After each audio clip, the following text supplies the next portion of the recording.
We're out here this morning in Tayport. This isn't somewhere I've come to fly before because we're right on the water, so normally there'd be lots of wind coming in, but today there is nothing whatsoever. We're here nice and early, it's about 7:30 in the morning, to do a maiden flight of this thing, which is my new all-carbon Y6. This is the third or fourth incarnation of this build, but this is the first one with a Pixel Cube flight controller, and the first one using a full carbon construction. These are roll-wrapped square carbon fibre tubes. Previous ones all used wooden arms, and they flew really well. So I've got Yapu telemetry running on the Tyrannus, and I've got my mission planner ground control station here. This build, I'll put a link in the description to the Arducopter blog to anybody interested in this. It's just a Raspberry Pi 4 using mono to run mission planner, connected to a 1080p HDMI field monitor. Runs from a LiPo wireless keyboard.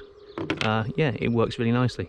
So we'll start off with a hover test, make sure that all the directions are correct. I haven't reversed the pitch axis again.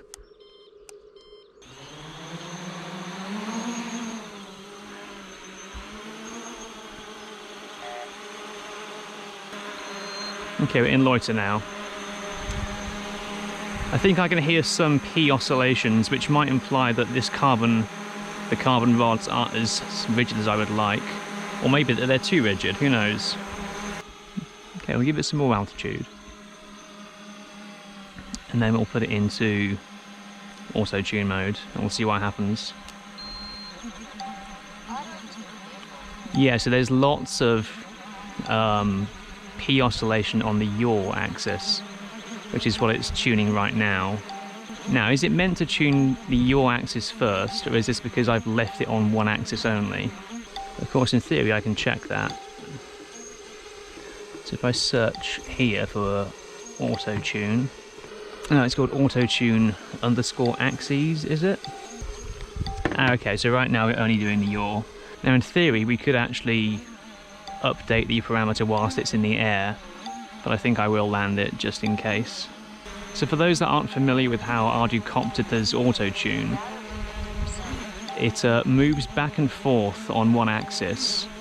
So it tells the copter to move a certain amount, and then it measures how much it actually does move, and then it compensates either up and down, depending upon whether it's overshot or undershot. And this just tunes the PI and D gains. Right now we're doing it on the yaw axis, and then once this is done we can do the pitch and roll axes.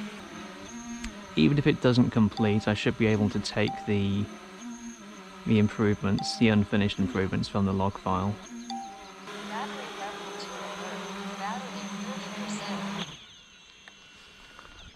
Landing complete. Motors disarmed. Good morning. Yeah, we abused that battery a bit, 3.05. Okay, we didn't manage to finish auto-tune of yaw on one 4000, but hopefully we'll be able to do pitch and roll on the other 4000, and then we can think about how to do yaw later. So taking off in loiter. Now normally pitch and roll complete much faster than yaw, so hopefully it will actually complete both these two axes on this pack, and then we can worry about yaw later.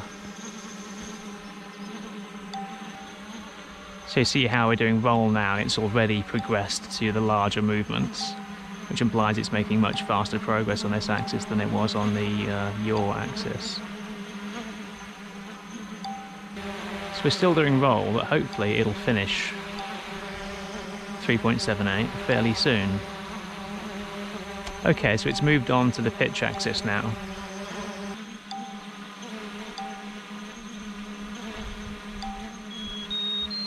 There we go, so it's finished auto-tuning those two axes, so it's now returned to loiter.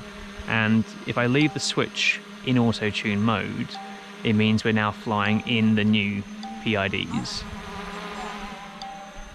Right, if I switch it off, it'll return us to the original PIDs.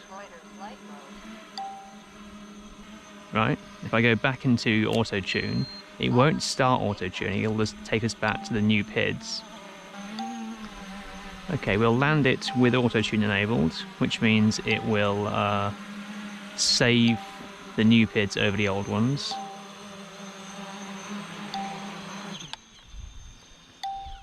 Landing complete. Motors disarmed. Then we can disable auto-tune. So if we go back to Mission Planner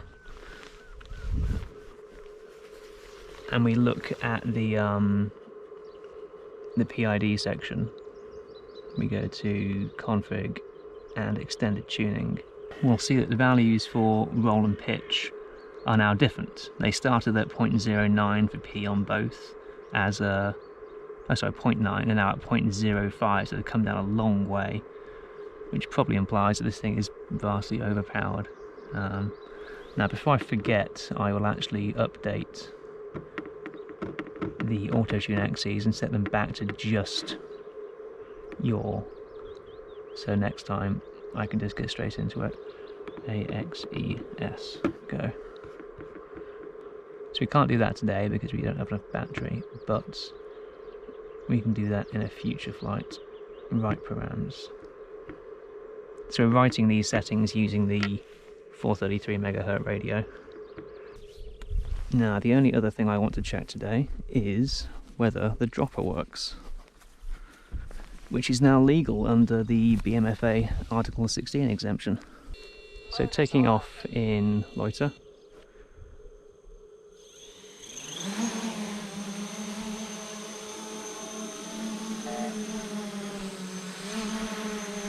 In theory we should get a drop, which we do.